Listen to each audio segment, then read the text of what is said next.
महाराष्ट्र शासन महिला व बाल विकासामार्फत मुख्यमंत्री माझी लाडकी बहीण या योजना सुरू करण्याबाबत मान्यता देण्यात आलेली आहे आणि संबंधित शासन निर्णय पण जारी करण्यात आलेला आहे। मुख्यमंत्री माझी लाडकी बहीण ही योजना सुरू करण्याचे मुख्य उद्देश हाच की महिलांना आर्थिकदृष्ट्या सक्षम बनवणे, महिलांना स्वावलंबी व त्यांना रोजगारांना चालना मिळावी याकरिता त्यांना आर्थिक मदत व्हावी, हे या योजनेचे मुख्य उद्देश आहे। या व्हिडिओमध्ये हा शासन निर्णय नेमका काय आहे, योजनेचे उद्देश काय आहे, योजनेचे स्वरूप कशा प्रकारे असणार आहे, योजनेकरिता लाभार्थ्यांची पात्रता काय असणार आहे, अपात्रता काय आहे आणि अर्ज कशा प्रकारे करायचा आहे, अर्ज करण्याकरिता आपल्याला कोणकोणते कागदपत्र आवश्यक आहेत याविषयीची सविस्तर माहिती आपण या व्हिडिओमध्ये जाणून घेणार आहोत।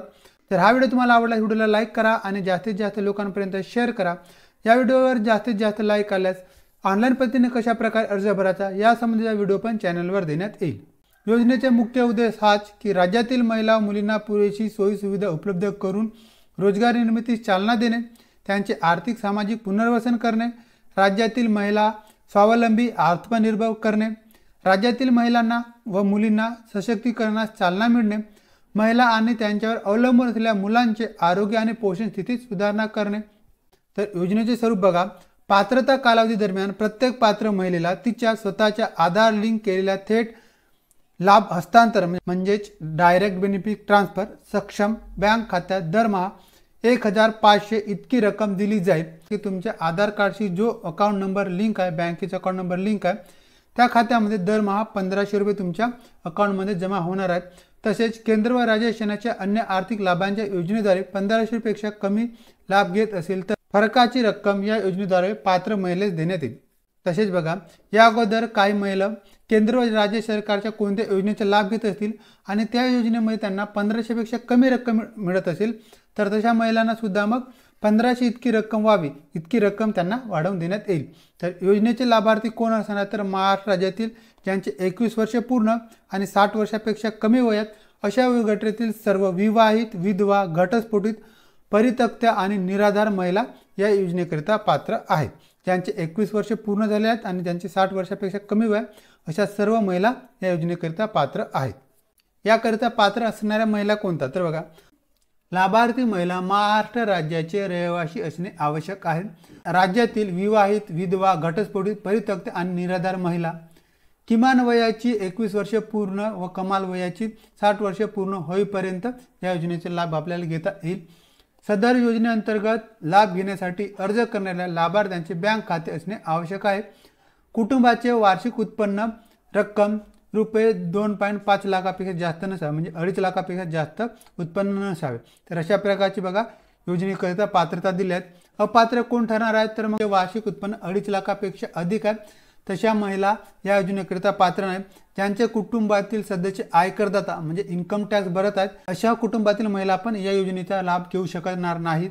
ज्यांच्या कुटुंबातील सदस्य नियमित, कायम कर्मचारी, कंत्राटी कर्मचारी म्हणून सरकारी विभागा, उपक्रम, मंडळ, भारत सरकार किंवा राज्य सरकारच्या आर्थिक संस्थेमध्ये कार्यरत आहेत किंवा सेवानिवृत्तीनंतर निवृत्ती वेतन घेत आहेत तर अशा महिलांना या योजनेचा लाभ घेता येणार नाही। बघा, ज्या कुटुंबातील सदस्य महिला जरी नसतील परंतु सदस्य नियमित, कायम कर्मचारी किंवा कंत्राटी कर्मचारी म्हणून सरकारी विभागात, उपक्रम, मंडळ, भारत सरकार किंवा राज्य सरकारच्या स्थानिक संस्थेमध्ये कार्यरत आहेत किंवा सेवानिवृत्तीचे लाभ घेत आहेत अशा कुटुंबातील महिलांना या योजनेचा लाभ घेता येणार नाही। परंतु बाह्य यंत्रणेद्वारे कार्यरत असलेल्या तथा स्वयंसेवी कामगार आणि कर्मचारी अपात्र ठरणार नाहीत। सदर लाभार्थी महिलेने शासनाच्या इतर विभागामार्फत राबवण्यात येणाऱ्या आर्थिक योजनेद्वारे 1500 रुपयेपेक्षा जास्त लाभ घेत असेल आणि असे महिला जे महाराष्ट्र राज्य किंवा भारत सरकारच्या इतर योजनेअंतर्गत 1500 पेक्षा जास्त रुपयांचा लाभ घेतात तशा महिलांना या योजनेचा लाभ घेता येणार नाही। ज्यांच्या कुटुंबातील सदस्य विद्यमान किंवा माजी खासदार, आमदार आहेत तशा कुटुंबातील पण महिलांना या योजनेचा लाभ घेता येणार नाही। ज्यांच्या कुटुंबातील सदस्य भारत सरकार किंवा राज्य सरकारच्या बोर्ड, कॉर्पोरेशन, बोर्ड उपक्रमाचे अध्यक्ष, उपाध्यक्ष, संचालक, सदस्य आहेत तशा कुटुंबातील पण महिलांना या योजनेचा लाभ घेता येणार नाही। ज्यांच्या कुटुंबातील सदस्यांची संयुक्तपणे 5 एकरपेक्षा जास्त शेतजमीन आहे तशा कुटुंबातील पण महिलांना या योजनेचा लाभ घेता येणार आहे। ज्यांचे संयुक्त कुटुंब आहे आणि त्यांच्या कुटुंबामध्ये 5 एकरपेक्षा जास्त शेतजमीन आहे तशा कुटुंबातील महिलांना पण या योजनेचा लाभ घेता येणार नाही। जरी शेत जमीन त्यांच्या कुटुंबातील सदस्यांच्या नावावर नसेल तरी पण महिलांना या योजनेचा लाभ घेता येणार नाही. ज्यांच्याकडे 4 चाकी वाहने आहेत त्यांच्या कुटुंबातील सदस्यांच्या नावावर नोंदणीकृत आहेत तशा कुटुंबातील महिलांना पण या योजनेचा लाभ घेता येणार नाही. परंतु तुमच्याकडे ट्रॅक्टर असेल तर तुम्हाला या योजनेचा लाभ घेता येतो. ट्रॅक्टर व्यतिरिक्त 4 चाकी वाहने असतील तर मग तुम्हाला या योजनेचा लाभ घेता येणार नाही. तर अशा प्रकारे बघा अपात्रतेचे निकष या योजनेचे दिलेले आहेत. त्यानंतर सर्वात महत्त्वाचं म्हणजे या योजनेकरिता आपल्याला लाभ घ्यायचा असल्यास आपल्याला कागदपत्र कोणते जमा करायचे आहे किंवा कोणते अपलोड करायचे आहे. योजनेचा लाभ घेण्याकरिता सर्वप्रथम आपल्याला ऑनलाईन अर्ज करायचा आहे. ऑनलाईन अर्ज करतेवेळी आपल्याजवळ स्वतःचं आधार कार्ड असणे अनिवार्य आहे. आपल्या आधार कार्डशी आपला मोबाईल नंबर लिंक असायला पाहिजे आणि आपला बँक अकाउंट पण लिंक असायला पाहिजे. त्यानंतर महाराष्ट्र राज्याचे अधिवास प्रमाणपत्र म्हणजे तुमच्याजवळ डोमेशियल सर्टिफिकेट किंवा महाराष्ट्र राज्यातील जन्माचा दाखला या दोनपैकी एक डॉक्युमेंट तुमच्याजवळ असायला पाहिजे. नंतरचे डॉक्युमेंट्स आहेत सक्षम प्राधिकारी यांनी दिलेला कुटुंब प्रमुखांचा उत्पन्नाचा दाखला. वार्षिक उत्पन्न 2.5 लाखापेक्षा कमी असायला पाहिजे किंवा 2.5 लाखपर्यंत असेल तर चालतो, पण त्याच्यापेक्षा जास्त असेल तर या योजनेचा लाभ घेता येणार नाही. तर बघा आपल्याजवळ तहसीलदाराच्या स्वाक्षरीचा उत्पन्नाचा दाखला म्हणजे इन्कम सर्टिफिकेट असायला पाहिजे. इन्कम सर्टिफिकेट आपल्याला मग ऑनलाईन अर्ज करावायचा आहे सेतू केंद्रामधून. तुमच्या आधार कार्ड सोबत जो अकाउंट नंबर लिंक आहे त्या बँक अकाउंटच्या सेल्फ अटेस्टेड झेरॉक्स तुम्हाला जोडावायची आहे.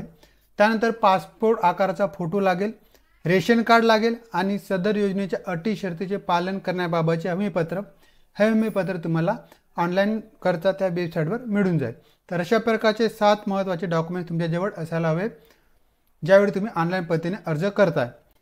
ऑनलाईन अर्ज जर आपल्याला करता नाही आला तर आपण अंगणवाडी सेविका, पर्यवेक्षिका, मुख्य सेविका, सेतू सुविधा केंद्र, ग्रामपंचायत, ग्रामसेवक, वार्ड अधिकारी यांच्या मार्फत आपण अर्ज करू शकतो. यांची भेट घेऊन आपण अर्ज करू शकतो. त्यानंतर बघा मग यावर सर्व नियंत्रण कोण ठेवणार यासंबंधीची सर्व माहिती इथं दिलेली आहे.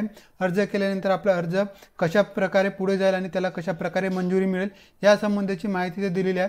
नियंत्रण अधिकारी म्हणून आयुक्त महिला व बाल विकास महाराष्ट्र राज्य पुणे हे सदर योजनेसाठी नियंत्रण अधिकारी राहतील. तसेच आयुक्त एकात्मिक बाल विकास सेवा योजना नवी मुंबई हे सहनियंत्रण अधिकारी म्हणून या योजनेकडे. अर्ज करण्याची प्रक्रियामध्ये बघा अर्ज ऑनलाईन पद्धतीने आपण मोबाईल ॲपद्वारे सेतू सुविधा केंद्रामधून ऑनलाईन करू शकतो. ज्या महिलांना ऑनलाईन अर्ज करता येत नाही तशा महिलांनी मग अंगणवाडी सेविका, बाल विकास प्रकल्प अधिकारी किंवा सेतू सुविधा केंद्र येथे आपण जाऊन अर्ज करू शकतो. आणि अर्ज भरतेवेळी आपल्याला तिथं उपस्थित असणे अनिवार्य आहे, कारण आपले लाईव्ह फोटो घेतले जाते, KYC पण केली जाते. त्यानंतर अर्ज आपला पूर्णपणे भरला जाईल. ऑनलाईन अर्ज भरणे पण सुरू झालेले आहे.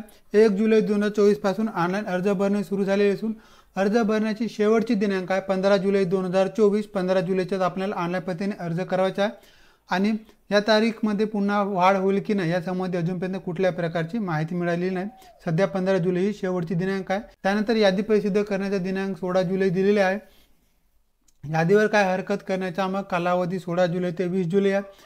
हरकतीचे निराकरण करण्याचा कालावधी 21 जुलै ते 30 जुलैपर्यंत दिला आहे. अंतिम यादी 1 ऑगस्टला प्रकाशित केली जाईल आणि लाभार्थ्यांचे बँकमध्ये KYC करणे हे 10 ऑगस्टपर्यंत करावायचे आहे. प्रत्येक महिन्याच्या 15 तारखेला मग आपल्या अकाउंटमध्ये 1500 रुपये इतकी रक्कम जमा होईल. अशा प्रकारची योजना आहे. तर पात्र सर्व महिलांनी या योजनेचा लाभ घ्यावा. या व्हिडिओला जास्तीत जास्त लाईक करा. जास्तीत जास्त लाईक केल्यास ऑनलाईन पद्धतीने कशा प्रकारे अर्ज भरायचा या संबंधीचा आपण व्हिडिओ चॅनलवर देण्यात येईल.